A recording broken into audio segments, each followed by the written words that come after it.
3. A Irmandade. Elaine.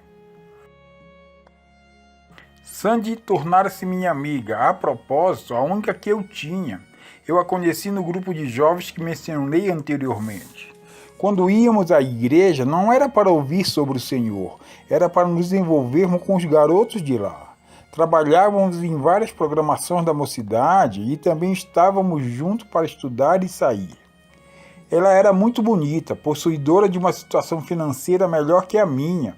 Vestia-se muito bem e era muito popular. Não parecia se preocupar com a diferença entre nós. Eu pensava que ela era minha amiga mais por pena do que qualquer outro sentimento. Na ocasião, eu não sabia que ela era uma recruta da Irmandade. Sandy disse-me pouco tempo depois do incidente com o capitão do time de futebol que notaram uma força especial em mim. Foi então que falou-me do lugar onde eu poderia aprimorá-la. Olha, disse ela, sei que você é triste e solitária e acho que sei onde conseguiria ajuda. A igreja que frequentamos não se importa de verdade com você. E para ser franca, nem mesmo Deus. Se Ele quisesse, não teria permitido que você nascesse assim. Então ofereceu-me a chance de ir a um acampamento de jovens, do grupo a qual ela e a família pertenciam. Ela o chamava de acampamento da igreja. Este ficava a poucas milhas de distância e aconteceria no verão.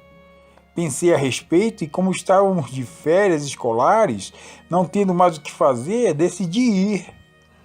Falei aos meus pais que iria ao acampamento de uma determinada igreja. Na realidade, eles nem se preocupavam com o que eu fizesse. Estava ao mesmo tempo receosa e eufórica. Pensava que finalmente encontrara uma amiga e que talvez ir com ela seria a resposta para minha solidão e questionamentos concernentes à estranha força dentro de mim. Ela falara sobre o acampamento vários dias antes, descrevera-o como um lugar onde eu poderia ser aceita, reconhecida e amada. Lá, os meus poderes poderiam ser usados e aperfeiçoados. Iria tornar-me importante e famosa, ou quem sabe rica, além de poder ter tudo o que desejasse. Na medida em que falava, eu senti o estranho poder dentro de mim revolver-se e intensificar. O que Sandy não fizera fora mencionar a palavra aceita e dizer a verdade sobre o grupo. Vou parar aqui para dar a você um resumo sobre o mesmo. O grupo, que secretamente denomina-se a Irmandade, é constituído por pessoas que adoram a Satanás e são diretamente controladas por ele. É uma seita além de prejudicial, está crescendo rapidamente. Os maiores centros ficam nos Estados Unidos, um na costa oeste, mais precisamente em Los Angeles, São Francisco, e o outro na parte ocidental onde moro. Eles se dividem em grupos locais chamados de assembleias. Estas variam de 5 a 10 pessoas, podendo chegar a milhares. É a mesma seita que Hal Lindsey descreve em seu livro Satanás está vivo e ativo no planeta Terra, e Mike Warnke em Satã o Vendedor. Não esquecendo de que Doreen Irvine, na Inglaterra, escreveu sobre a mesma no livro Livre da Feitiçaria. Esta seita é extremamente secreta e não se guarda nada que seja escrito. Até mesmo os contratos com Satã, assinados com sangue pelos membros, são queimados pelo sacerdote superior e pela sacerdotisa superior. Isto não é nem do conhecimento dos membros que estão em uma posição inferior. Os satanistas se infiltram em qualquer nível da sociedade, rica ou pobre.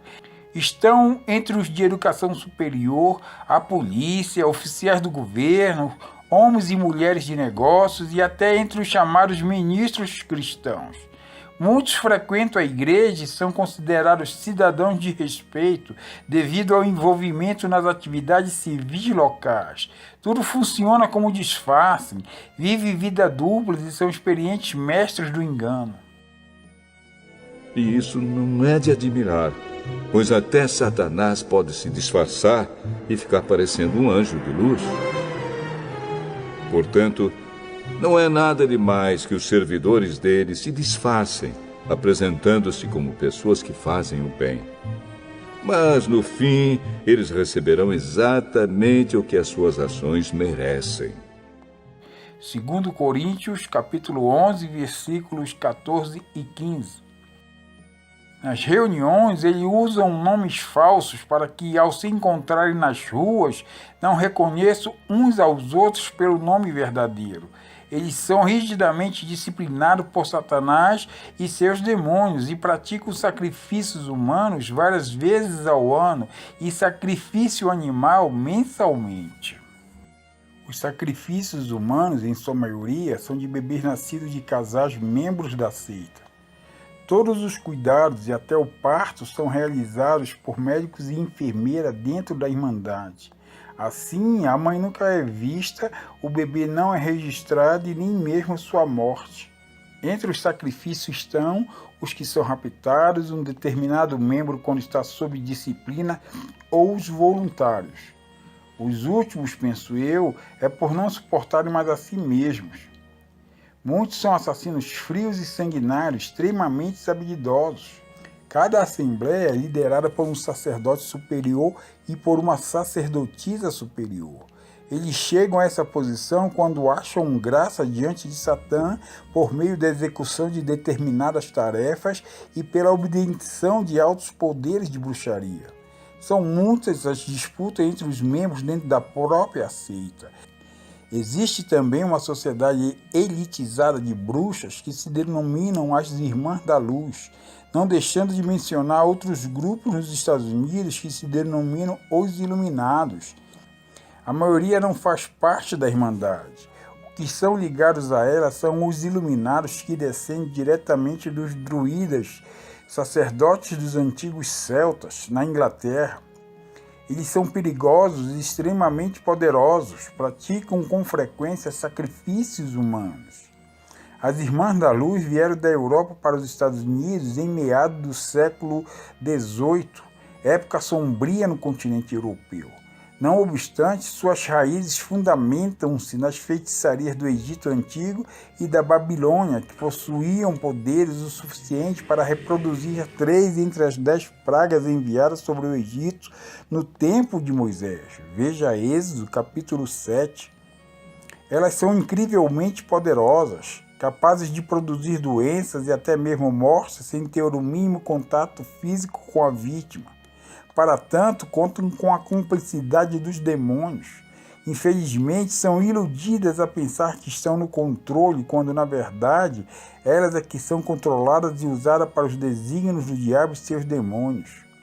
Incríveis atrocidades são acometidas na seita por pessoas controladas pelos demônios. Elas chegam ao extremo de perder todas as emoções de amor e compaixão e tornam-se tão cruéis que dificilmente parecem humanas.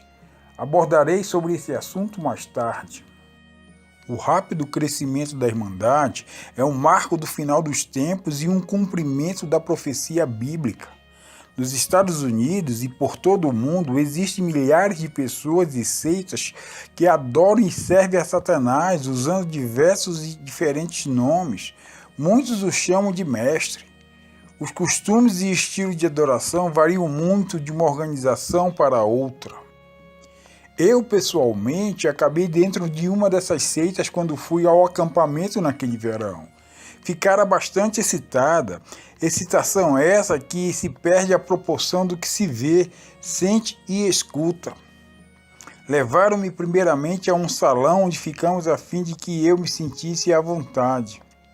O acampamento possuía muitas instalações, museus, bibliotecas, lugares em que eram praticadas a quiromancia, o hipnotismo, a leitura do tarô e das cartas e o vodú. Alguns adeptos viviam lá o ano todo, enquanto que outros não. Era nesse lugar que a seita funcionava oficialmente sem o conhecimento do público. Frequentamos muitas aulas em que fomos ensinados a usar e aprimorar nossos poderes. Sandy levou-me ao primeiro encontro com as Irmãs da Luz. Mais tarde eu viria a saber que elas me vigiaram por toda a infância, desde a época em que meu sangue fora vendido por Ellen e Grace. Sandy levou-me a uma enorme igreja satânica que ficava aos fundos, 2 horas antes da principal reunião da noite. Como o sol estava se pondo, toda a igreja ficara escura, exceto pelas 13 velas cuidadosamente dispostas ao chão na parte da frente do recinto. Elas formavam sombras medonhas, e essas sombras eram as das 13 figuras assentadas, cada uma atrás de cada vela. À medida que nos aproximávamos, pude notar que se tratava de 13 mulheres. Estavam vestidas igualmente com túnicas longas e brancas. Tinham também capuzes na cabeça e estavam assentadas com as pernas cruzadas sobre o chão limpíssimo, as costas eretas, os braços cruzados sobre o peito, olhavam fixamente e totalmente concentradas para as velas. As velas mediam cerca de 70 centímetros de altura por 8 de espessura. Era de cera preta, colocadas no topo de longas escotas de papel elegantemente decoradas. A cera derretia e caía sobre o papel. As mulheres não usavam joia ou quaisquer enfeite, não faziam movimentos, exceto dos lábios pelos contínuos cantos e zumbidos das preces oferecidas a Satanás. Havia naquele lugar um poder que, ao mesmo tempo que me fascinava, me assustava. Pude senti-lo enquanto observei aquele ritual de 2 horas. Na noite seguinte, fui levada outra vez para assistir à mesma cerimônia. Sabia o que eram as Irmãs da Luz apenas porque Sandy dissera. Outros se referiam a elas como as mães, e poucos nem mesmo sabiam que elas eram um grupo elitizado. Os homens não sabiam nada sobre a identidade delas, porque eram estritamente excluídos do grupo. Entretanto, eram a força na seita e formavam uma rigorosa guarda. As irmãs não toleravam fraqueza em quaisquer dos membros. Os fracos eram destruídos e poucos eram as mulheres jovens no meio delas. Aproximara-me de uma das mulheres depois do ritual na segunda noite, e ela disse que observara meu interesse e conhecia o poder que eu possuía. Falou também que queria que eu fizesse parte do programa de treinamento. Eram casuais e bondosas. Disseram que eu poderia desenvolver e aprimorar meu poder. Assim engoli a isca, a linha e afundei. No começo diziam que eu poderia ter grandeza e usufruir do poder para ter o que quisesse. Foram também as primeiras a dizer-me que aquele poder era de Satanás e não de Deus, e que aquele e não este era o verdadeiro Deus. Ensinaram-me a cantar e fazer as preces, e que para tudo o que necessitasse era só acender minha vela e depositar as orações diante dela. Não deveria ser egoísta pedindo só para mim, deveria orar pelos outros, e o pedido poderia ser tanto para o sucesso como para a ruína de alguém. Não houve nenhuma diferença nesse sentido enquanto o nome no papel continuou o mesmo, o meu. Chegou, finalmente, o último dia do acampamento e eu me preparei para voltar. Num relance, confrontei-me com o fato de que a bondade das pessoas naquele campo era uma fachada e que o meu envolvimento não era nenhum jogo e nem voluntário. Quando encontrei Sandy para a viagem de volta, ela disse-me que acabara de conversar com as Irmãs da Luz e que elas estavam oferecendo treinamento especial para mim e os outros especialmente dotados. E que tanto o sacerdote superior como a sacerdotisa queriam falar brevemente comigo na igreja antes da partida. Acompanhada pelos outros, entrei no templo. Tínhamos acabado de entrar quando os guardas nas portas nos barraram e disseram que esperássemos diante do pequeno grupo na frente da igreja. A sacerdotisa superior aproximou-se dizendo que havíamos sido escolhidos para nos tornarmos integrantes da Irmandade. Para isso, teríamos de assinar um pacto de sangue com Satanás na reunião da noite seguinte. Perguntei o que havia no pacto e a resposta que me deram foi que eu entregaria meu próprio corpo, alma e espírito ao nosso grande pai Satã, em gratidão às muitas bênçãos vindas dele. Comunicaram-nos que, se não o quiséssemos fazer, eles usariam de certa persuasão para mudar nossas mentes. Retruquei que, sob nenhuma circunstância, assinaria tal contrato. No mesmo instante, a sacerdotisa advertiu-me que eu não teria outra escolha. Olhei diretamente nos olhos dela e disse: vá para o inferno, sua bruxa. Acho que vocês são todos esquisitos, não farei isso. Imediatamente um dos guardas veio por trás e agarrou meu braço pelo punho, puxando-o para trás com tanta força que senti como se tivesse quebrado. Falou que eu deveria ajoelhar-me diante da sacerdotisa e que deveria pedir perdão pelo meu desrespeito, senão ele iria me bater até que o fizesse. Insultando-o, gritei: então vá em frente, comece, porque não me curvarei para mulher nenhuma. Ele atirou-se sobre mim e no primeiro agarro jogou-me com toda a força no templo.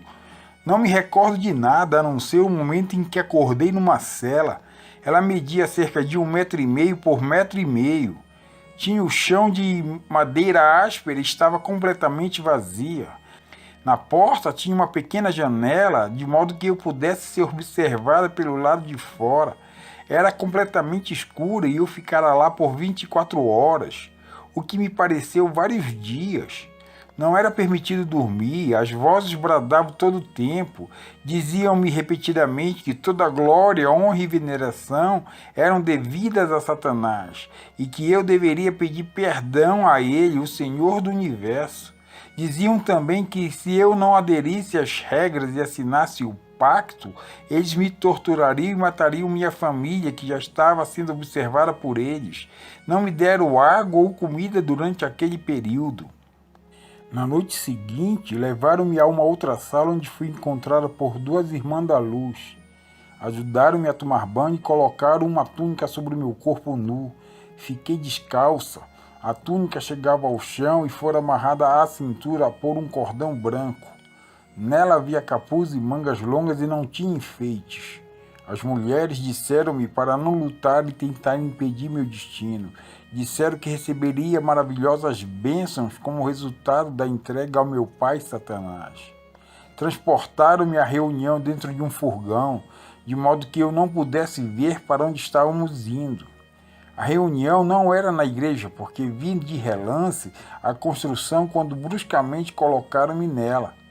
Não tinha janelas e os fundos eram de madeira. Parecia um armazém construído numa fazenda. No chão de madeira havia feno. Era um lugar isolado. Era iluminado apenas por algumas velas que tremulavam nas paredes. Estavam arranjadas em grupo de 3, uma preta, uma vermelha e outra branca. Estavam presentes cerca de 200 a 300 pessoas assentadas em bancos planos de madeiras, virados para a frente da construção. Na frente havia uma plataforma com tochas, cerca de 1 metro cada uma, que ardiam nos cantos.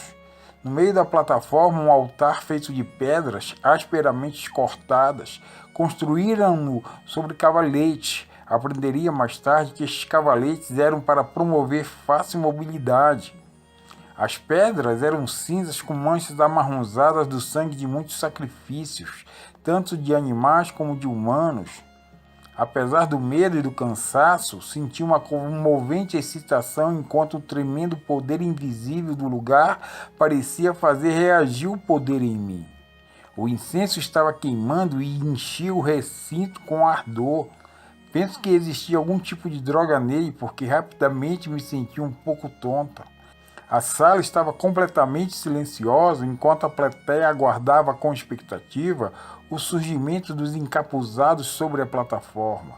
Depois de um sinal que não fora visto, muitos sininhos começaram a tocar e das sombras surgiram o sacerdote superior e a sacerdotisa superior. Ambos vestiam túnicas idênticas, eram de cetim, do mesmo modelo da minha e adornadas de vermelho nas orlas e nos punhos das mangas. Os cordões à cintura eram dourados. Estavam descalços como todos os outros e tinham nas mãos cetros medindo cerca de 1 metro. O cetro dela era dourado. No topo do mesmo havia uma cruz de cabeça para baixo e uma serpente enrolada ao redor do cabo e também sobre a cruz. Já o dele tinha o mesmo desenho, só que de prata. Eram descarregados solenemente na curvatura dos braços. A presença de ambos dos sacerdotes indicava autoridade e pela primeira vez tive consciência do poder que eles tinham e invejei-os. Os guardas estavam fora e dentro do recinto. fortemente armados. Pela primeira vez eu estava em um ritual de verdade. Tudo mais foram jogos, brincadeiras e exibições. Depois dessas observações, 2 guardas me levaram até o altar e fomos apresentados à congregação como os novos membros ansiosos para congregar. O sacerdote voltou-se primeiro para mim e disse: Irmãos e irmãs de Satã, trazemos a vocês esta filha, Irmã Coragem, meu novo nome. Ela está aqui porque pediu para se tornar um de nós. E agora, diante do nosso Senhor, Mestre do Universo e também Destruidor Satanás, dizemos: esta filha, Irmã Coragem, damos a ti para que faça dela o que desejares. Nós prometemos a ela as tuas bênçãos como nos guiaste a fazer. Em seguida, deram-me uma faca para que eu cortasse o meu dedo. Como recusei-me a fazê-lo, um dos guardas deu-me uma violenta chicotada nas costas, fazendo-me contorcer de dor. Não obstante, estava determinada a não me curvar perante eles. Com um movimento rápido da mão, a sacerdotisa superior fez sinal para que ele parasse de me bater. Disse-me em tom de desdém que havia outros meios mais eficazes de mostrar-me meu erro.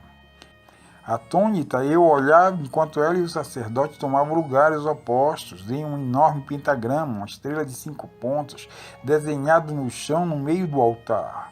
Ele fora desenhado dentro de um círculo, havia também velas pretas em cada ponta da estrela. Com um simples movimento das mãos, a sacerdotisa acendeu-as sem sequer tocar nelas. Começou então o encantamento. O sacerdote ajuntou-se ao coro. Em determinadas partes, marcadas pelo badalar de pequenos sinos, a plateia cantava junto. Repentinamente, o pentagrama ficou invisível sob uma cobertura de fumaça e uma ofuscante luz. A sala encheu-se instantaneamente de um odor de enxofre queimado.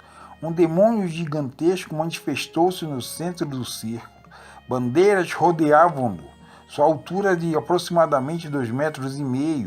Ele olhou-me de um jeito ameaçador, movimentando-se para frente e para trás.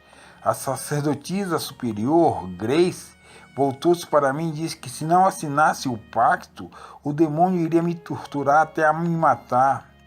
Já era o suficiente. Nunca sentira alto medo, mas ao mesmo tempo desejava ardentemente o poder demonstrado por Grace. Estava determinada a ser tão poderosa como ela. Só assim poderia vingar-me de tudo que os outros me fizeram. Quando consenti em assinar o contrato, 2 mulheres vieram e colocaram uma túnica preta sobre a branca que eu vestia. A túnica preta, feita de algodão, era do mesmo modelo. A cor preta indicava que eu não era mais uma novata. Peguei a faca que me ofereceram e cortei profundamente o meu dedo. Mergulhei uma pena em meu próprio sangue e assinei o pacto. Assim eu entregava meu corpo, alma e espírito a Satanás. Terminando de fazê-lo, fui envolvido em uma descarga elétrica de energia que começou no alto da minha cabeça, indo até as pontas dos meus pés. Foi tão forte que caí nocauteado ao chão. Ao tentar me levantar, constatei que Grace estava fazendo outro encantamento. Invocava outro demônio, este dizendo que moraria dentro de mim. Aproximou-se, pegando-me rudemente pelos ombros antes que eu pudesse dizer qualquer coisa, e logo senti-me agonizar. Um calor intenso apoderou-se do meu corpo e senti aquele cheiro de enxofre novamente. Desmaiei em meio àquela agonia e só acordei quando fui rudemente carregada para o caminhão para a viagem de volta. Estava tão exausta e confusa pela falta de sono, comida, água e pelos maus tratos que não podia compreender o sentido exato de tudo que acontecera a mim. Permaneci no acampamento por mais 2 semanas até que meus ferimentos e queimaduras sarassem. Quando cheguei em casa, estava certa de ser uma das pessoas mais poderosas da Terra. Sabia possuir uma força fora da compreensão da maioria das pessoas e pensava que nada nem ninguém poderia destruir-me. Como estava errada!